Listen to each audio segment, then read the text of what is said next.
நம்ம இப்போ என்ன பார்க்க போறோம்னா லாஸ் ரிட்டர்ன் பார்க்க போறோம். லிசன் செக்ஷன் 139(3) இதுல என்ன சொல்றாங்கன்னா லாஸ் ரிட்டர்ன் என்ன அர்த்தம்? ரிட்டர்ன் வந்து நீங்க வந்து இன்கம் வந்தாலும் சரி இல்ல லாஸ் வந்தாலும் சரி ஃபைல் பண்ணுவோம் கம்பெனிக்கு ஃபர்முக்குன்னு மேல பார்த்தாச்சு. பட் ஆனா சில லாஸ் எல்லாம் வந்து நீங்க வந்து ரிட்டர்ன் ஃபைல் பண்ணலைன்னா நீங்க வந்து அடுத்த வருஷத்துக்கு கேரி ஃபார்வர்ட் பண்ணி அட்ஜஸ்ட் பண்ண முடியாது. ஸோ அந்த மாதிரி ரிட்டர்ன்ஸ் தான் நம்ம வந்து லாஸ் ரிட்டர்ன் சொல்றோம். அப்போ உங்களுக்கு லாஸ் வந்துச்சுன்னா அந்த லாஸ் வந்து நெக்ஸ்ட் இயருக்கு இந்த செட் ஆஃப் அண்ட் கேரி ஃபார்வர்ட்லாம் படிச்சிருப்பீங்களா, அதுல எடுத்துட்டு போய் அட்ஜஸ்ட் பண்ணோம்னா 139(3) லாஸ் ரிட்டர்ன் ஃபைல் பண்ணணும். Listen, an assessee other than the few is not compulsory to file the return of loss. However, the following cases, the loss cannot be carried forward if the return of loss is not submitted in time. 139(1) time limit இருக்குல்ல, அந்த 30th November இல்லைன்னா 30th September அப்படி இல்லைன்னா 31st ஜூலைக்குள்ள return of income வந்து time லிமிட்ல file பண்ணணும். அந்த time லிமிட்ல நீங்க return of loss file பண்ணா மட்டும்தான் இந்த லாஸ் எல்லாம் கேரி ஃபார்வர்ட் பண்ண முடியும். சில லாஸ் எல்லாம் ரிட்டர்ன் ஆஃப் இன்கம் வந்து நீங்க ஃபைல் பண்ணலினாலும் கேரி ஃபார்வர்ட் பண்ணலாம். அது என்ன அன்அப்சார்ப் டெப்ரிசியேஷன், தென் வந்து ஹவுஸ் ப்ராப்பர்ட்டி லாஸ், இதுக்கெல்லாம் ரிட்டர்ன் ஆஃப் லாஸ் வந்து ஃபைல் பண்ண அவசியம் கிடையாது. But listen year, business loss, அது ஸ்பெகுலேட்டிவ் பிசினஸ் இருந்தாலும் சரி இல்ல ஜெனரல் பிசினஸ் இருந்தாலும் சரி, தென் கேபிட்டல் கெயின்ஸ்ல வருதுல, அதுல கேபிட்டல் லாஸ் ஏதாவது இருந்ததுன்னா, அதே மாதிரி loss from the activity of owning and maintaining race losses, then loss from the business, nothing but specified business 35AD ஒரு 14 பிசினஸ் சொல்லியிருப்பாங்க. ஸோ இந்த பிசினஸ்ல லாஸ் எல்லாம் வந்துச்சுன்னா நீங்க வந்து கேரி ஃபார்வர்ட் பண்ணணும்னா கண்டிப்பா வந்து ரிட்டர்ன் ஆஃப் லாஸ் வந்து ஃபைல் பண்ணணும். லாஸ் டிக்ளேர்ட் இந்த belated return cannot be carried forward. Belated return, அதாவது பிலேட்டட் ரிட்டர்ன் என்னது, டைம் லிமிட் 139(1)ல ஃபைல் பண்ணாம before the end of relevant assessment இயரோ or before completion of assessment under section 144லயும் நீங்க வந்து ஃபைல் பண்ணீங்கன்னா அதுக்கு பேர் பிலேட்டட் ரிட்டர்ன். இங்க கீழே கொடுத்துருக்காங்க பாருங்க time limit, before the end of relevant assessment year or before completion of the assessment under section 144 அப்படின்னா அந்த ரிட்டர்ன் வந்து பிலேட்டட் ரிட்டர்ன். அப்ப வந்து 139(1) டைம் லிமிட்ல ஃபைல் பண்ணலன்னா அந்த லாஸ் நீங்க என்ன பண்ண முடியாது. ஈவன் பிலேட்டட் ரிட்டர்ன்ல ஃபைல் பண்ணிருந்தீங்கன்னா கூட அது வந்து கேரி ஃபார்வர்ட் பண்ண முடியாது. Hour set off of loss of current year is not prohibited while computing the total income even if the return of loss is filed after the due date. அப்ப அவங்க என்ன சொல்றாங்கன்னா carry forward பண்ணி தான் நீங்க வந்து செட் ஆஃப் பண்ண முடியாதுன்னு சொல்றாங்க. பட் கரண்ட் இயரோட இன்கம்ல நீங்க செட் ஆஃப் பண்றதுக்கு வந்து அதுல ப்ரொஹிபிஷன் கிடையாது. அப்ப current year loss even belated return file பண்ணா கூட கரண்ட் இயரோட கரண்ட் இயர்ல அட்ஜஸ்ட் பண்ணலாம். இதுக்கு பேர் கேரி ஃபார்வர்ட் கிடையாது. நெக்ஸ்ட் இயருக்கு எடுத்துட்டு போனா மட்டும்தான் carry forward. Then delay in filing the return of loss may be condoned in certain case. சில கேசஸ்ல வந்து ரிட்டர்ன் ஆஃப் லாஸ் வந்து கண்டோன் பண்ணலாம். அதுக்கு செக்ஷன் 119 படிக்கலாம். 119ல பாத்தீங்கன்னா கண்டோனேஷன் ஆஃப் டிலே இருக்கும். ப்ளீஸ் கோ அண்ட் சர்ச், நெட்ல சர்ச் பண்ணி பாருங்க தெரியும். Unabsorb depreciation under section 32 loss under income from HP, இதுக்கெல்லாம் வந்து ரிட்டர்ன் ஆஃப் லாஸ் வந்து ஃபைல் பண்ண அவசியம் கிடையாது. ஈவன் 139(1)ல டைம் லிமிட்ல ரிட்டர்ன் ஃபைல் பண்ணலினா கூட நீங்க என்ன பண்ணிக்கலாம், இதை வந்து கேரி ஃபார்வர்ட் பண்ணி செட் ஆஃப் பண்ணிக்கலாம். Then loss of the current year தான் கேரி ஃபார்வர்ட் பண்ண முடியாது. Listen very carefully. போன வருஷத்தோட லாஸ் கரெக்டா 139(1) டைம் லிமிட்ல நீங்க ரிட்டர்ன் ஃபைல் பண்ணிருந்தீங்கன்னா போன வருஷத்தோட லாஸ் நீங்க எவ்வளவு டைம் அலோவ் பண்ணிருக்காங்களோ அவ்வளவு டைமுக்கு வந்து கேரி ஃபார்வர்ட் பண்ணி செட் ஆஃப் வந்து பண்ணிக்கலாம்னு சொல்றாங்க. ஒன்லி கரண்ட் இயர், அதாவது 139(1) டைம் லிமிட்ங்கிறது எந்த வருஷம் 139(1) டைம் லிமிட்ல நீங்க ஃபைல் பண்ணலையோ அந்த வருஷத்தோட லாஸ் வந்து கேரி ஃபார்வர்ட் பண்ண முடியாது. இப்போ நெக்ஸ்ட் இயர் பண்ணிட்டீங்கன்னா அடுத்த வருஷத்தோட லாஸ் நீங்க கேரி ஃபார்வர்ட் பண்ணி செட் ஆஃப் பண்ணிக்கலாம். அடுத்தது பிலேட்டட் ரிட்டர்ன். ஸோ வந்து 139(1)ல நீங்க வந்து ரிட்டர்ன் ஃபைல் பண்ணல, அப்படி இல்லைன்னா 142(1)ல வந்து நோட்டீஸ் அனுப்பிச்சிருக்காங்க. ஸோ அந்த நோட்டீஸ்க்கு நீங்க ரெஸ்பான்ஸ் பண்ணல. நீங்க வந்து என்ன பண்ணலாம்னா அது மாதிரி இந்த டைம் லிமிட்லயோ அல்லது இந்த டைம் லிமிட்ல நீங்க ரிட்டர்ன் ஃபைல் பண்ணலீங்கன்னா அந்த ரிட்டர்ன் பேர் வந்து பிலேட்டட் ரிட்டர்ன். சார் அப்போ பிலேட்டட் ரிட்டர்ன் எந்த டைம் லிமிட்ல பண்ணலாம் அப்படின்னா before end of the relevant assessment year. அப்ப ரெலவெண்ட் அசஸ்மெண்ட் இயரோட எண்ட், அப்ப 31st March of assessment year, அப்படி இல்லைன்னா பிஃபோர் கம்ப்ளீஷன் ஆஃப் அசஸ்மெண்ட், இந்த ரெண்டுல which ever is earlier. Suppose நீங்க அசஸ்மெண்ட் இயர் முடியறதுக்கு முன்னாடி அசஸ்மெண்ட் கம்ப்ளீட் பண்ணிட்டாங்கன்னா இந்த டைம் லிமிட் தான் எடுத்துக்கணும். ஸோ நீங்க என்ன பண்ணலாம், ரிட்டர்ன் பிலேட்டட் ரிட்டர்ன் வந்து ஃபைல் பண்ண முடியும். அப்போ 139(1) டைம் லிமிட் தாண்டியும் நீங்க பண்ணா அதுக்கு பேர் belated return. However, if an assessee files a bilateral return, he would be liable to fees 234F and interest. 234F மேல பார்த்தாலும் 1000 ரூபாய், 5000 ரூபாய், 10,000 ஃபீஸ் பார்த்தோம்ல. ஸோ அந்த 5 லட்சம் ரூபாய் டைம் இது அமௌண்ட் ரிட்டர்ன் ஆஃப் அவங்களோட டோட்டல் இன்கம் அப்படின்லாம் பார்த்தோம்ல. ஸோ அது அப்படின்னா 234A interest on non filing of return of income 1% per month part of the month. அது சார் நடத்திருப்பாருன்னு நினைக்கிறேன் interest. Then illustration 2. So listen கொடுத்துருக்காங்க. அசஸ்மெண்ட் வந்து 144ல அவங்க பண்ணவே இல்லை. அப்ப நீங்க before end of relevant assessment year பண்ணலாம். அப்ப 31st மார்ச் 2021 பண்ணலாம், ரைட்டுங்களா? ஏன்னா 1920 ப்ரீவியஸ் இயர். அப்ப அசஸ்மெண்ட் இயர் வந்து 2021. அப்ப 31st மார்ச் இது cancel. 31st March 2021. Then assessee fail to response, நோட்டீஸ்க்கு ரெஸ்பான்ஸ் பண்ணல. 5/11/2020 பண்ணிருக்காங்க. தென் பட் நாட் அசஸ்மெண்ட் மேல இங்கேயும் 31st மார்ச் 2021 நீங்க ரிட்டர்ன் வந்து ஃபைல் பண்ணலாம். இந்த ரெண்டுக்குமே 31st March 2021. Then assessee failed to respond notice under section 142(1). But time allot such notice 5/12 வரைக்கும் கொடுத்துருக்காங்க. அண்ட் அசஸ்மெண்ட் பண்ணிட்டாங்க. இப்போ 7/3. அப்ப நீங்க வந்து இங்க என்ன சொல்லிருக்கீங்க, பிஃபோர் கம்ப்ளீஷன் ஆஃப் அசஸ்மெண்ட். அப்ப 7/3க்கு முன்னாடி நீங்க பண்ணணும். ஸோ இந்த ரெண்டுல which are is earlier. Even வந்து உங்களுக்கு 31st மார்ச் வரை டைம் இருந்தா கூட அசஸ்மெண்ட் முன்னாடியே கம்ப்ளீட் பண்ணிட்டாங்க. ஸோ அதனால 7/3க்குள்ள ரிட்டர்ன் ஃபைல் பண்ணணும். Then lesson A served assessee failed to response 142. Then served return 5/11/2020. Assessment 144 is completed on. இங்கேயும் பாருங்க அசஸ்மெண்ட். அப்ப பிஃபோர் 7/3. அப்ப இந்த ரெண்டு கேஸ்க்கு பிஃபோர் 7/3, இந்த ரெண்டு கேஸ்க்கு 31st 3. We'll say 31st 3 is before 7/3. Return of income of charitable institution. இப்போ 4A இந்த 4ல வரது எல்லாமே வந்து special இன்ஸ்டிடியூஷன்ஸ்க்கு 4A 4B 4C 4D 4E 4F வரைக்கும் இருக்கும். So every person in respect of income from property held in trust or other legal obligation wholly or partly for charitable or religious purpose. அப்படி இல்லைன்னா so நீங்க ஏதாவது ஒரு contribution வாலண்டரியாவோ அல்லது ஒரு ஆன் பிஹாஃப் ஆஃப் அனதர் ட்ரஸ்ட்டுக்காவோ இன்ஸ்டிடியூஷனுக்காக ரிசீவ் பண்ணியிருந்தீங்கன்னா நீங்க வந்து ரிட்டர்ன் ஆஃப் சேரிட்டபிள் ட்ரஸ்ட் வந்து ஃபைல் பண்ணணும். ப்ரொவைடட் உங்க செக்ஷன் 11 and 12 வந்து அப்ளை பண்றதுக்கு முன்னாடி, சரிங்களா? அதாவது 11 and 12 என்னங்கிற எக்ஸம்ஷன் செக்ஷன். 11 and 12 அப்ளை பண்றதுக்கு முன்னாடி உங்களோட இன்கம் வந்து பேசிக் எக்ஸம்ஷன் லிமிட் தாண்டி இருக்கணும். பேசிக் எக்ஸம்ஷன் லிமிட் தாண்டி இருந்ததுன்னா நீங்க வந்து 139(1) டைம் லிமிட்ல ரிட்டர்ன் வந்து ஃபைல் பண்ணணும்னு சொல்றாங்க. அப்படி நீங்க அது பண்ணாம இருந்தீங்கன்னா உங்களுக்கு வந்து பர் டே வந்து பெனால்டி வந்து applicable. 272A capital A sub clause 2ல வந்து பாத்தீங்கன்னா பர் டே 100 ரூபா வந்து ஒவ்வொரு நாளைக்கும் வந்து ஃபெயிலியர் 139(1) டைம் லிமிட்ல பண்ணாம நீங்க டிலே. அப்ப 31st அவன் என்ன சொல்றான், 30th நவம்பர், தென் வந்து 30th செப்டம்பர், 31st ஜூலை சொல்றான்னா அந்த டைம் லிமிட்டுக்கு அப்புறம் வர ஒவ்வொரு நாளுக்கும் வந்து 100 ரூபா வந்து நீங்க ஃபைன். அது எந்த டைம் லிமிட் அதுக்கப்புறம். Return of income of political party.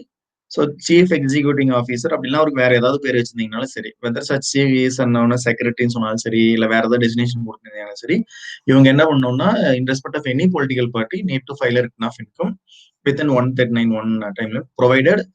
13A இவங்களுக்கு எக்ஸம்ஷன் செக்ஷன் வந்து 13A. 13A அப்ளை பண்றதுக்கு முன்னாடி அவங்க இன்கம் வந்து பேசிக் எக்ஸம்ஷன் லிமிட் தாண்டி இருந்ததுன்னா they need to file the return of income. Then next return of income of scientific research association. இதெல்லாம் நீங்க வந்து என்ன பண்ணணும், பைஹார்ட் பண்ணித்தான் ஆகணும். 1021 இந்த செக்ஷன்ல கவர் ஆகிற எல்லாருமே have to file return of income under section 139(4C). listen, must file return of total income without giving effect to the provisions of section 10. section 10 and the income which does not form part of total income.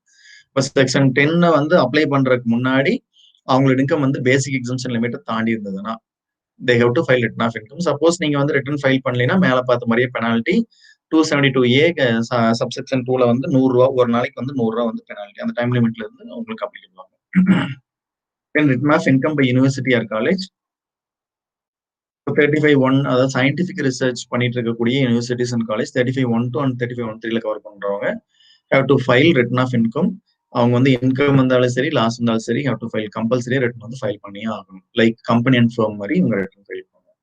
Return of income of a business trust இவங்களும் என்ன பண்ணணும், return file பண்ணணும். Listen, every business trust which is not required to file return of income or loss under any other provisions of this section. வேற எந்த ஒரு ப்ரொவிஷன்ல பண்ணணும்னு சொல்லினா கூட செல்ஃப் ஃபர்னிஷ் கண்டிப்பா return of income in respect of income or loss in every previous year and all the provisions of the act shall apply if the return is required to be furnished. அப்போ 139(1)ல நீங்க file பண்ணீங்கன்னா உங்களுக்கு எல்லா penalty provision எல்லாமே அப்ளிகபிள்னு சொல்றாங்க. Return of income file பண்ணுங்க. இவங்களும் 139(4)ல பண்ணணும் பிசினஸ் ட்ரஸ்ட். அதே மாதிரி தான் இன்னொரு எல்லாம் சேம் அப்படியே தான் 115 UBல கவர் ஆவாங்க பிசினஸ் இன்வெஸ்ட்மெண்ட் ஃபண்ட். இவங்களும் வந்து 139(1) டைம் லிமிட்ல ரிட்டர்ன் ஃபைல் பண்ணணும். அப்படி பண்ணலைன்னா எல்லா ப்ரொவிஷன் ஆஃப் தி ஆக்டும் applicable. Then revise return. So revise ரிட்டர்ங்கிறது ஏற்கனவே ஃபைல் பண்ண ரிட்டர்ன் நம்ம ரிவைஸ் பண்ணலாம். அதுல ஏதாவது மிஸ்டேக் ஒமிஷன் அந்த மாதிரி நம்மளுக்கு தெரிய வந்து நம்மளே என்ன பண்ணிக்கலாம், வாலண்டரி ரிவிஷன் பண்ணிக்கலாம். இல்லை அசிங்காவே சொன்னா கூட நம்ம ரிவைஸ் வந்து பண்ணலாம். எவ்வளவு டைம் ரிவிஷன் பண்ணிக்கலாம், எவ்வளவு டைம் வேணா நீங்க ரிவிஷன் பண்ணிக்கலாம். அதுக்கு டைம் லிமிட் எல்லாம் கிடையாது. அப்ப பிலேட்டட் ரிட்டர்ன் ரிவைஸ் பண்ணலாமா சார்னா இவங்க தாராளமா பிலேட்டட் ரிட்டர்ன் வந்து நீங்க ரிவிஷன் வந்து பண்ணிக்கலாம். சரி சார் ஒரு ரிவைஸ் ரிட்டர்ன் பண்ணிட்டா சார் மறுபடியும் அதை ரிவிஷன் பண்ணிக்கலாமா, தாராளமா ரிவிஷன் பண்ணிக்கலாம். So listen, first discovers any omission or wrong statement. Listen, discovers omission or wrong bona fide nature. ஏற்கனவே ஃபைல் பண்ண ரிட்டர்ன்ல வந்து ஒமிஷனும் ராங் ஸ்டேட்மெண்ட் இருந்தா you can revise his return 139(5). So இது வந்து அந்த 139(4) பிலேட்டட் ரிட்டர்ன் பார்த்தோம்னா அதே மாதிரி time before completion of the relevant assessment year or before completion of the assessment under section 144 which ever is earlier. இந்த டைம்ல இருக்கு நீங்க வந்து ரிவிஷன் வந்து பண்ணிக்கணும். ஸோ ஒன்ஸ் வந்து ரிவைஸ் பண்ணிட்டீங்கன்னா வந்து ஒரிஜினல் ரிட்டர்ன் ஏற்கனவே ரிட்டர்ன் ஃபைல் பண்ணியிருந்தீங்கன்னா அந்த ரிட்டர்ன் ஃபைல் பண்ண ஒரிஜினல் ரிட்டர்ன் மாதிரியே revise return applicable. Then revision of revise return as revise return நீங்க ரிவிஷன் பண்ணிக்கலாம். பிலேட் ரிட்டர்ன் எஸ் ரிவிஷன் பண்ணிக்கலாம். ரிவிஷன் ஆஃப் லாஸ்ட் ரிட்டர்ன் தாராளமா ரிவிஷன் பண்ணிக்கலாம். லாஸ்ட் ரிட்டர்ன்ங்கிறது 139(3)ல படிச்சோம். ரிட்டர்ன் ஃபைல் பர்சன் டு 142(1) மட்டும் நம்ம என்ன பண்ண முடியாது, ரிவிஷன் வந்து பண்ண முடியாது. ஸோ இன்கம் எஸ்கேப்பிங் அசஸ்மெண்ட்னு சொல்லுவாங்க, அதை ஃபைல் பண்ண முடியாது, ரிவிஷன் வந்து பண்ண முடியாது. தென் டிஃபெக்டிவ் ரிட்டர்ன். டிஃபெக்டிவ் ரிட்டர்ன் என்னன்னா, நீங்க ஏதாவது ஸ்டேட்மெண்ட் அட்டாச் பண்ணணும், அப்படி இல்லைன்னா வந்து ஒரு அனெக்ஸர் அட்டாச் பண்ணணும், அப்படி இல்லைன்னா நீங்க வந்து டேக்ஸ் கட்டாம விட்டுறீங்க, இல்லைன்னா டேக்ஸ் கிரெடிட் சலான் அனெக்ஸ் பண்ணாம விட்டுறீங்க, அப்படி இல்லைன்னா சைன் பண்ணாம விட்டுறீங்க, வெரிஃபிகேஷன் பண்ணாம விட்டுறீங்க, இந்த மாதிரிலாம் ஏதாவது ஒரு விஷயம், ஒரு காலம் வந்து பிளாங்கா இருந்ததுன்னா அதுக்கு பேர் நம்ம என்ன சொல்லணும்னா டிஃபெக்டிவ் ரிட்டர்ன் சொல்றோம். அப்ப எந்த காலமே நீங்க வந்து பிளாங்கா வந்து விடக்கூடாது. When a return is termed defective, a return of income is said to be defective where all the following conditions are not fulfilled. இந்த conditions எல்லாம் fulfill பண்ணினா நம்ம அதை வந்து defective return சொல்றோம். Return is furnished without paying self assessment tax பண்ணாம நீங்க return வந்து ஃபைல் பண்ணிட்டீங்க. அப்படின்னா இன்ட்ரெஸ்ட் 234 ABC இன்ட்ரெஸ்ட் இருக்குல்ல, அது ஃபைல் பண்ணாம ரிட்டர்ன் ஃபைல் பண்ணிட்டீங்க. தென் அனெக்சர் ஸ்டேட்மெண்ட் காலம்ஸ் இதெல்லாம் வந்து என்ன பண்ணணும், அட்டாச் பண்ணல. தென் மாதிரி return accompanied by the following இந்த டாக்குமெண்ட்ஸ் எல்லாம் அட்டாச் பண்ணணும். ஸ்டேட்மெண்ட் ஷோயிங் கம்ப்யூட்டேஷன் டேக்ஸ் எப்படி கண்டுபிடிச்சிங்கன்னு ஒரு ஸ்டேட்மெண்ட் இருக்கும், அதை அட்டாச் பண்ணணும். டாக்ஸ் ஆடிட் 44AB பண்ணியிருந்தாங்கன்னா அந்த 44AB ரிப்போர்ட் வந்து அட்டாச் பண்ணும். அப்ப டிடிஎஸ் டிசிஎஸ் அந்த மாதிரிலாம் இருந்தா 206C அதெல்லாம் சொல்றோம்ல, அதுல வந்து உங்களுக்கு ஏதாவது 192ல இருந்து ஒரு லைனா, ஸோ அதுல அந்த ப்ரூஃப் வந்து டிடிஎஸ்க்கு இருந்தா அதையும் நீங்க வந்து அட்டாச் பண்ணணும். So books of accounts maintain பண்ணிட்டு இருந்தீங்கன்னா memorandum, trading account, P&L account, income and expenditure account, any other similar account, balance sheet. So இது ப்ரொப்ரைட்டரி பிசினஸ் தான், பர்சனல் அக்கௌண்ட் ஆஃப் ப்ரொப்ரைட்டர். இது ஃபர்ம் ஏஓபி பிஓஐ அவங்களோட personal account of partner member of the firm AOP BOI. So இவங்களோட இதெல்லாம் regular books of maintain பண்ணீங்கன்னா AOP இருந்தாலும் சரி, FEMA இருந்தாலும் சரி, பிஓஐ இருந்தாலும் சரி, கம்பெனியா இருந்தாலும் சரி, நீங்க என்னென்ன புக்ஸ் எல்லாம் மெயின்டைன் பண்றீங்களோ அதெல்லாம் சிம்பிளா சொன்னோம்னா அதெல்லாம் நீங்க என்ன பண்ணணும்னா சப்மிட் பண்ணணும். Suppose books of account maintain பண்ணல அப்படின்னா statement indicating that gross receipts, turn over, gross profit, expenses, net profit, so இதெல்லாம் நீங்க என்ன பண்ணணும்னா அட்டாச் பண்ணணும். அமௌண்ட் ஆஃப் சண்டே டேட்டா, stock, cash balance of the previous year should be attached. Then accounts have been audited அப்படின்னா so copies of the audited P&L, balance sheet of the copy of audit report, அதாவது 44AB audit report சொல்றோம்ல, அந்த மாதிரி. Suppose cost ஆடிட்ல எதாவது பண்ணியிருந்தாங்கன்னா 233B of the companies act 1956 எதாவது இருந்ததுன்னா அதை வந்து நீங்க அட்டாச் பண்ணணும் அப்படின்னு சொல்றோம். ஸோ இதெல்லாம் வந்து நீங்க வந்து ரிட்டர்ன் ஆஃப் இன்கம் கூட நீங்க வந்து அட்டாச் பண்ண வேண்டிய விஷயம்.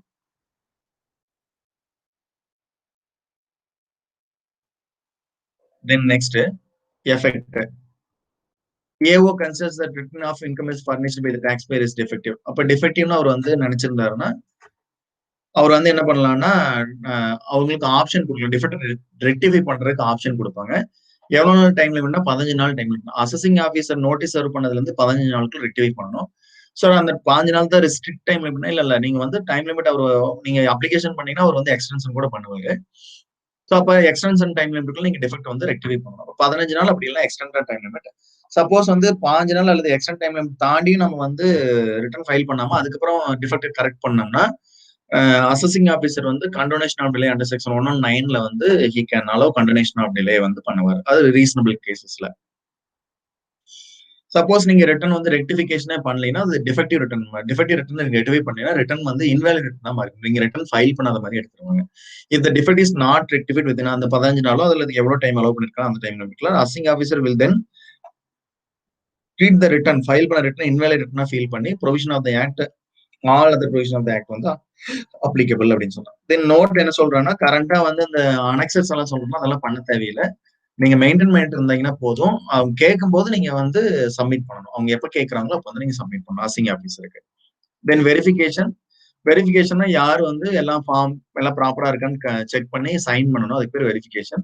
இண்டிவிஜுவல் எப்படி வெரிஃபை பண்ணணும், ஹெச்எஃப் எப்படி, limited liability company, local authority, political party, company இவங்களாம் எப்படி வெரிஃபை பண்ணணும். லிசன், இண்டிவிஜுவலுக்கு மட்டும்தான் நிறைய கேஸ், மற்றவங்களுக்குலாம் சிம்பிள்.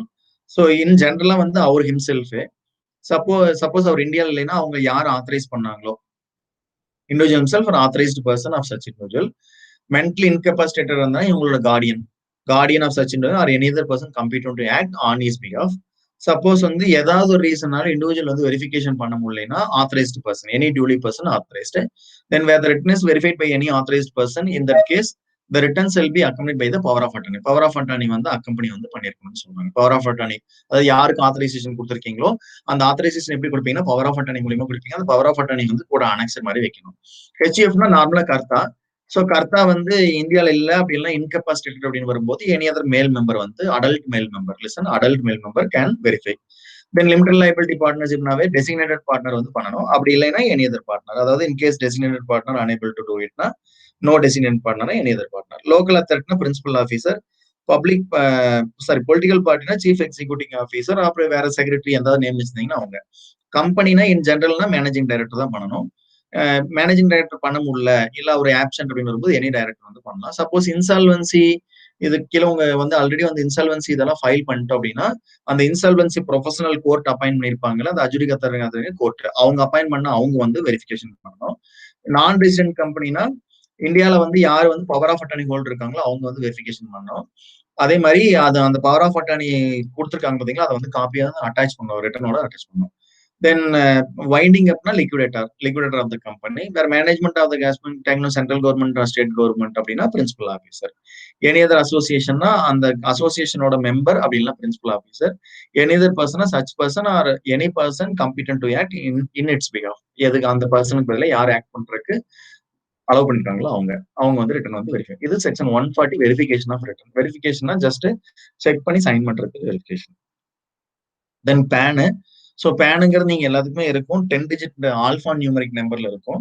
ஸோ அந்த நம்பர் வந்து நீங்க என்ன பண்ணணும்னா நீங்க வந்து கோட் பண்ணணும். ரிட்டர்ன் ஃபைல் பண்றீங்களா, ரிட்டர்ன்ல வந்து நீங்க கோட் பண்ணணும். என்னன்னா ஒவ்வொரு பர்சனுக்கு ஒரு பேன் தான் வந்து allowed. So allotment of PAN. So நீங்க அப்ளிகேஷன் போடணும். So as per 139A 114 following persons under statute இவங்களை கம்பல்சரியா வந்து பேன் வந்து வச்சிருக்கணும். Statutory application compulsory. So within the time limit stated as under, இந்த டைம் லிமிட்ல வச்சிருக்கணும். இவங்களை கம்பல்சரியா வந்து பேன் வந்து வாங்கியிருக்கணும். டோட்டல் இன்கம் வந்து பேசிக் எக்ஸம்ஷன் லிமிட் தாண்டிருச்சுன்னா, அப்படி இல்லைன்னா தென் வந்து person other than an individual இல்லாம financial transaction aggregating 2,50,000 or more in any financial year. அப்ப 2,50,000 இல்ல அதுக்கு மேல நீங்க வந்து ஒரு financial transaction other than individual வந்து பண்ணார்னா கண்டிப்பா அவங்களும் பேன் வந்து வாங்கணும். So managing director, director partner, trustee, author, founder, karta, chief executive officer, principal officer, office bearer, person referred above or any other person competent to act on behalf of a person referred above or who intends to enter into prescribed transaction. So இந்த மாதிரி இதுல எதுல cover ஆயிருந்தாலுமே கண்டிப்பா அவங்க என்ன பண்ணணும், so அது கம்பெனியோட டைரக்டர் அந்த பொசிஷன் இருந்தாலும் சரி, இல்ல டைரக்டருக்காக வேற யாராவது ஆக்ட் பண்ணாலும் சரி, ஸோ அவங்க எல்லாம் வந்து கண்டிப்பா வந்து பேன் எடுக்கணும்.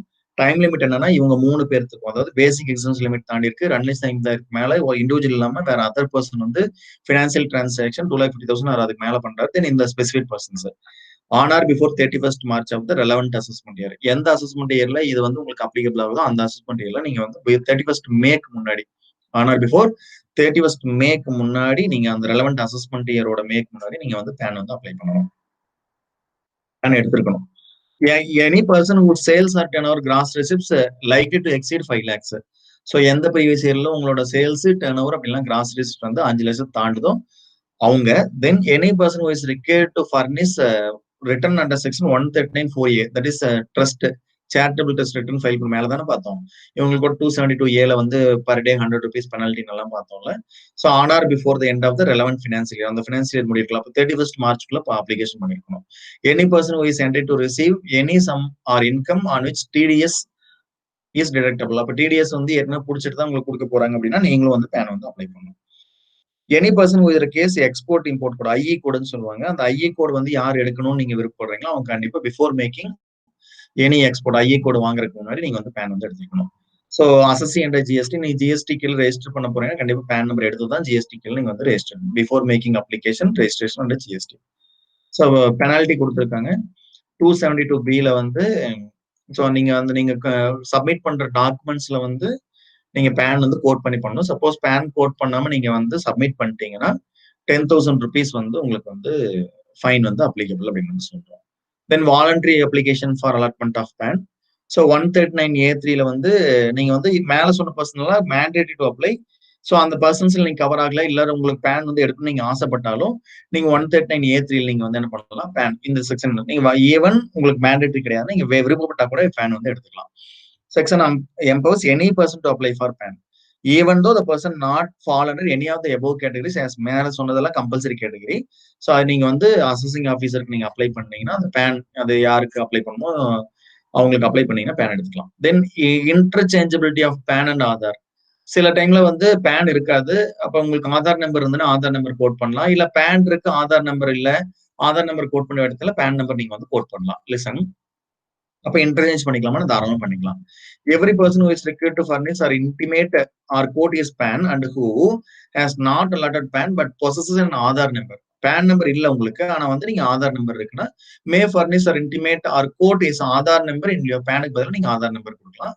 Such persons will be allotted a PAN in such manner. அவங்களுக்கு வந்து பேன் வந்து allocate பண்ணுவாங்க. Has been allotted a PAN and who has intimated his Aadhaar number in accordance with the provisions of section 139AA na may furnish or intimate a quote his Aadhaar number in PAN க்கு பதிலா நீங்க Aadhaar number காமிக்கலாம். whom to apply, யாருக்கு நீங்க apply பண்ணணும்னா அந்த யூடி United யூடிஐல தான் வந்து நான் கூட பேன் அப்ளை பண்ணி அப்படிதான் வாங்கணும். யூடிஐல அப்ளை பண்ணி வாங்கணும். The application is to be made to the assessing officer and any other person who has assigned in the function of allotment of PAN, UTA, Unit Trust of India.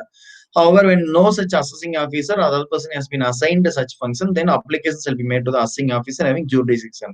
அப்ப நீங்க எந்த assessing officer கீழே cover ஆகுறீங்களோ அவங்களுக்கு கீழே வந்து நீங்க வந்து PAN வந்து அப்ளை பண்ணணும்.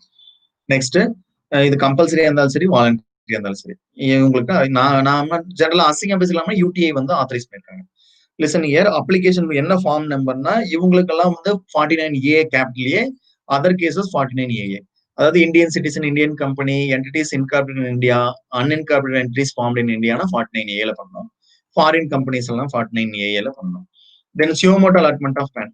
ஸோ அவங்க சியோமோட்டோ பேன் அலாட் பண்ணலாம், தாராளமா அலாட் பண்ணலாம். 139(1A) 139(A)(2) இது வந்து சென்ட்ரல் கவர்மெண்ட் வந்து ஏஓக்கு வந்து ஆர்டர் பண்ணுது, நீங்க அவங்களுக்கு பேன் அலாட் பண்ணுங்க. இது வந்து ஏஓஏ அவருக்கு விருப்பப்பட்டு பண்றது. For the purpose of collecting any information which may be useful for the purpose of the Act, Income Tax Act 1961, the central government may, by way of notification, specify any class of persons to apply within prescribed time limit to the AO for allotment of PAN. இங்க வந்து 139A capital rule empowers assessing officer to allot a PAN to any other person other than the person calling under the categories mentioned above. இது வந்து central government சொல்ற specify பண்ண notification. இது AOA பண்றீங்க. இது 139 capital A2. பேனோட importance என்ன? So pan வந்து எல்லா இடத்துலயும் கோட் பண்ணோம். அப்படி கோட் பண்ணீங்கன்னா அது வந்து நம்ம வந்து உங்களுக்கு வந்து அந்த டிஃபால்ட் அந்த 272B பார்த்தோம்னா 10,000 rupees வந்து ஃபைன் சொன்னாலும் அது அப்ளிகபிள் ஆகும்.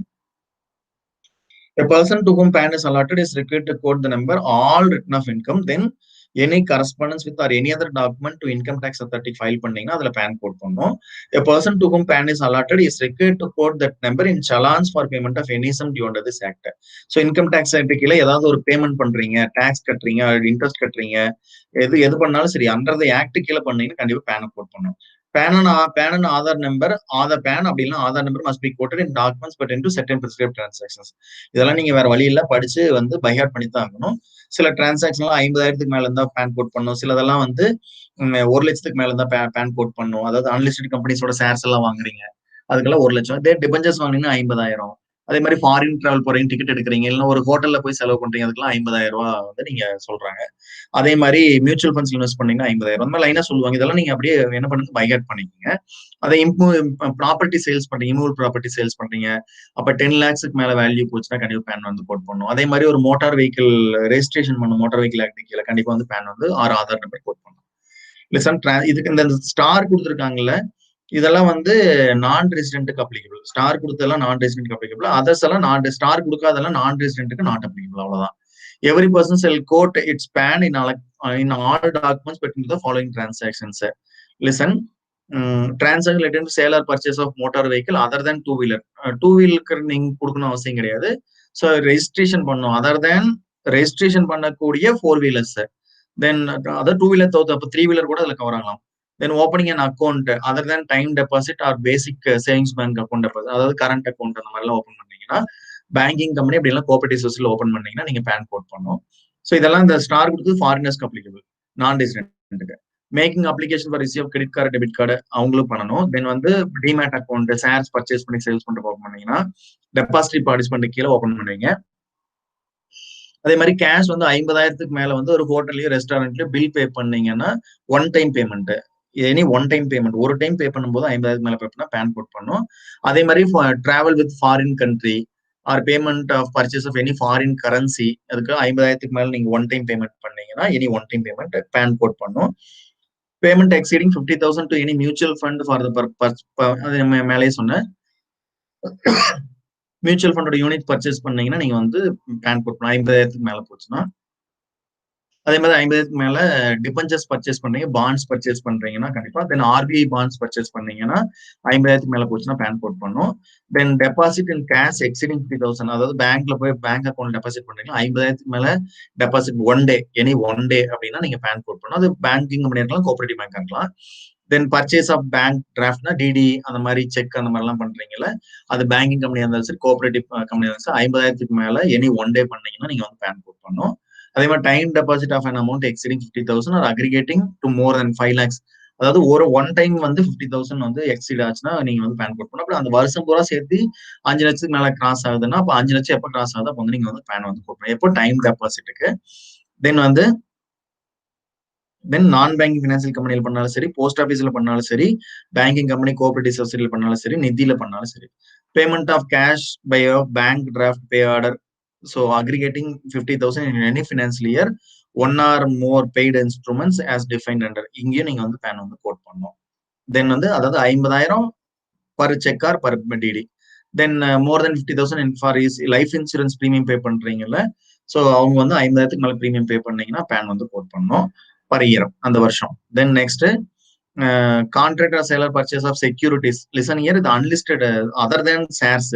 செக்யூரிட்டிஸ் ஏன்னா செக்யூரிட்டி காமன் வேர்டு, ஷேர்ஸ்ங்கிறது இன்க்ளூஷன் ஆஃப் செக்யூரிட்டி. ஷேர்ஸ் தவிர்த்து மற்ற எதுக்கு வந்து செக்யூரிட்டிஸ் பர்ச்சேஸ் பண்ணீங்கன்னா வேல்யூ 1 lakh எக்ஸீட் ஆச்சுன்னா நீங்க வந்து பேன் கோட் பண்ணணும். Sale or purchase of any person of shares of the company listen unlisted shares not listed in recognised 1 lakh மேல போச்சுன்னா பேன் வந்து கோட் பண்ணணும். லிஸ்டட் கம்பெனினா நீங்க ஒரு ஷேர் வாங்கினாலுமே பேன் வந்து கோட் பண்ணி தான் ஆகணும். Then sale or purchase of by any person other than of shares of the company, இது பார்த்தாச்சு. தென் வந்து sale or purchase of immovable property மேலே சொன்னோம், 10 லட்சத்துக்கு மேல போச்சு அப்படின்னா ஸ்டாம்ப் வேல்யூ 10 லட்சத்துக்கு மேல போச்சுன்னா பேன் வந்து கோட் பண்ணணும். Then sale or purchase by any person of goods or service of any nature other than those specific, மேல சொன்னதை தவிர்த்து வேற ஏதாவது கூட்ஸ் ஆர் சர்வீஸ் எல்லாம் பண்ணீங்கன்னா வேல்யூ 2 லட்சத்துக்கு எக்ஸீட் ஆச்சுன்னா நீங்க வந்து பேன் வந்து கோட் பண்ணணும். Note, where a person entering into any of the aforesaid transactions is a minor. Minor வரும்போது என்னது, உங்க parent, father or mother or guardian, இவங்களோட பேன் நம்பர் கோட் பண்ணுன்னு சொல்றாங்க. Then any person who does not have PAN நீங்க form 60 வந்து file பண்ணணும். Details வந்து ஏன் பேன் இல்லை அப்படிங்கிறது அதுல ஃபார்ம் 60 வந்து ஃபைல் பண்ணா போதும் பேனுக்கு பதிலா. Then provision of the rules shall not apply to the following class or class of persons, namely central government, state government and counselor officer. உங்களுக்கு எல்லாம் மேல சொன்ன ப்ரொவிஷன் அப்ளிகபிள் ஆகாது. அதாவது பேன் கோட் பண்ண தேவையில்லை, ஆதார் கோட் பண்ண தேவையில்லை. யாரு? Central government, state government, councillor officers. Then non resident in the respect of transaction other than the transaction referred above with. So அதாவது அந்த ஸ்டார் சொல்லிக்கிற மேலே சொன்னா ஸ்டார் எல்லாம் நான் ரெசிடென்ட்டுக்கு வந்து அப்ளிகபிள். அப்ப எதெல்லாம் இப்ப 18ல பாருங்க ஸ்டார் சொல்ல, தென் 13ல சொல்ல, தென் 9ல சொல்ல, 11ல சொல்ல, தென் வந்து 6ல சொல்ல. இவங்கெல்லாம் வந்து 6, 5, 3 இதெல்லாம் நான் ரெசிடென்ட் அப்ளிகபிள் ஆகுது. அங்கெல்லாம் நீங்க வந்து நான் ரெசிடென்ட் பேன் கோட் பண்ண தேவையில்லை. Then PAN or Aadhaar number on TDS or TC certificate. So அந்த 206C அதெல்லாம் சொல்றோம். அந்த டிடிஎஸ் ஆர் டிசி சர்டிஃபிகேட்ஸ்ல கண்டிப்பா பேன் நம்பரோ அப்படி இல்லைன்னா ஆதார் நம்பரோ நீங்க வந்து கோட் பண்ணணும். Every person is required to intimate his PAN to the person who has director. யார் வந்து உங்களோட நீங்க கட்டுற டாக்ஸ் பதிலாக உங்ககிட்ட வந்து பிடிச்சி கட்டுறாங்களோ அவங்க டிடிஎஸ் சொல்லுவோம், அவங்களுக்கு உங்க பேன் நம்பர் வந்து நீங்க சொல்லணும். எக்ஸப்ஷன், அப்படி உங்க பேன் நம்பர் நீங்க உங்களுக்கு வந்து டிடிஎஸ்ஏ வராது, டாக்ஸே கட்ட தேவையில்லைன்னா நீங்க ஃபார்ம் 15G 15H வந்து நீங்க வந்து சப்மிட் பண்ணணும். அவங்களுக்கு பேன் கொடுக்கலீங்கன்னா ஃபார்ம் 15G 15H சப்மிட் பண்ணணும். The person directing tax at source is required. அதாவது இது வந்து மேல சொன்னது டிடிஎஸ் வந்து யாருக்கு பிடிக்கிறீங்களோ, யார்கிட்ட இருந்து பிடிக்கிறீங்களோ அவங்களோட பேனை வாங்கணும். நீங்க இங்க வந்து பிடிக்கிறவங்க அவங்க வந்து பேன் அவங்க பேனை மென்ஷன் பண்ணணும். Listen, PAN of the payee, PAN of himself, then tax TAN number வந்து அப்ளை பண்ணி வாங்கியிருப்பாங்க. ஏன்னா அப்பதான் டேன் நம்பர் தான் டாக்ஸ் டிடக்ட் பண்ண முடியும். ஸோ அப்ப இந்த பர்சன்ஸ் எல்லாம் வந்து அவங்க அதாவது யார்கிட்ட வந்து நீங்க யாருக்கு பே பண்றீங்களோ அவங்களோட பேனை, உங்களோட டேன் எல்லாமே இந்த ஃபார்ம்ல எல்லாம் பிரிஸ்கிரைப். இதெல்லாம் வந்து TDS certificates. Then TCS na tax collected at source. Every person responsible for collecting tax accordance with the 206C shall quote PAN of every buyer, licensee, lessee in all certificate fund in accordance with the provisions of 206. இதெல்லாம் படிச்சுக்கீங்க. அதான் அந்த TDS TCS படிச்சீங்கன்னா இதெல்லாம் படிச்சிருப்பீங்க. இதுவும் அதே தான். Every buyer or licence less required to intimate PAN to the seller who has collected tax at source. நீங்க டாக்ஸ் கலெக்ட் பண்ணிருந்தீங்கன்னா நீங்க வந்து உங்களோட பேனை வந்து யாருக்கு, அந்த கன்சர்ன் பையருக்கோ செல்லருக்கோ நீங்க வந்து சப்மிட் பண்ணணும்.